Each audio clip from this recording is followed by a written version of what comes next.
తో కూడా మాట్లాడే ప్రయత్నం కూడా చేద్దాం ఒకసారి. మనతో పాటు చర్చ్ ఫాదర్ ఉన్నారు. అంటే ఒక రిలీజియస్ పరంగా కూడా ఆలోచిస్తే గుడిని కూలగొడతారు. ఇప్పుడు ఎక్కడైనా సరే ఒక గుడిని కూలగొడితే ఆగ్రహం వ్యక్తం చేస్తారు, ఒక మసీదుని కూలగొడితే ఆగ్రహం వ్యక్తం చేస్తారు, చర్చిని కూలగొట్టినా కూడా ఆగ్రహం వ్యక్తం చేస్తారు. అలాంటిది చర్చిని కూడా తొలగిస్తామని చెప్తున్నారు.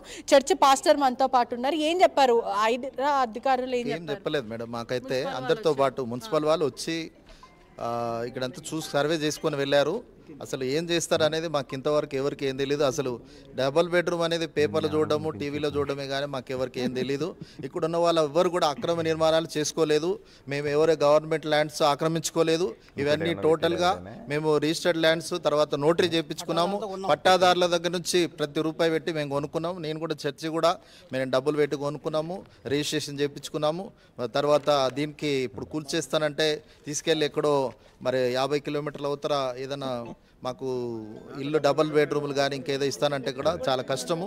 ఎందుకంటే అందరూ చిన్న చిన్న పనులు చేసుకునే వాళ్ళు, ఆటోలు నడిపించుకునే వాళ్ళు, కష్టాలు డైలీ పనులు చేసుకునే వాళ్ళు, డైలీ ఇళ్లలో పని చేసుకునే వాళ్ళు, అలాంటి వారికి ఉపాధి చాలా కష్టము. 50 కిలోమీటర్లు అంటే చాలా కష్టము. కనుక దయచేసి ఏంటి ఇప్పుడు ఒక చర్చిని కూడా కూల్చివేస్తామని చెప్తున్నారు, దాని మీద ఏం మాట్లాడతారు? అంటే ఇప్పుడు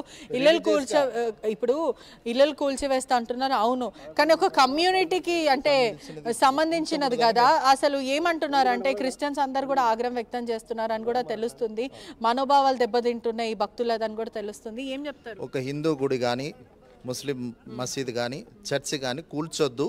ఇంతవరకు కూల్చిన దాఖలాలు ఎక్కడ కూడా లేవు. మరి మేమైతే నమ్ముతున్నాము దీన్ని ముట్టరు అనే ఉద్దేశంతో మేము రిక్వెస్ట్ చేస్తున్నాం. రేవంత్ రెడ్డి గారు, మీరు ప్రజా పరిపాలన చేయండి కానీ ప్రజలను శిక్షించే పరిపాలన చేయకండి. మీరు రక్షించడానికి వచ్చారు కానీ మమ్మల్ని భుక్షించడానికో మరి మమ్మల్ని శోధించడానికి శిక్షించడానికి ఏ కార్యాలు కూడా చేయొద్దు. మరి పేద ప్రజలు కాబట్టి వీరిని కాపాడవలసిన బాధ్యత మీది.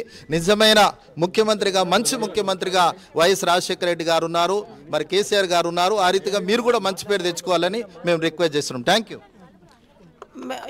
మాకేం చెప్పారండి, టీవీలో న్యూస్ చూస్తున్నాము. మూసీకి 50 సెంటీమీటర్ల సార్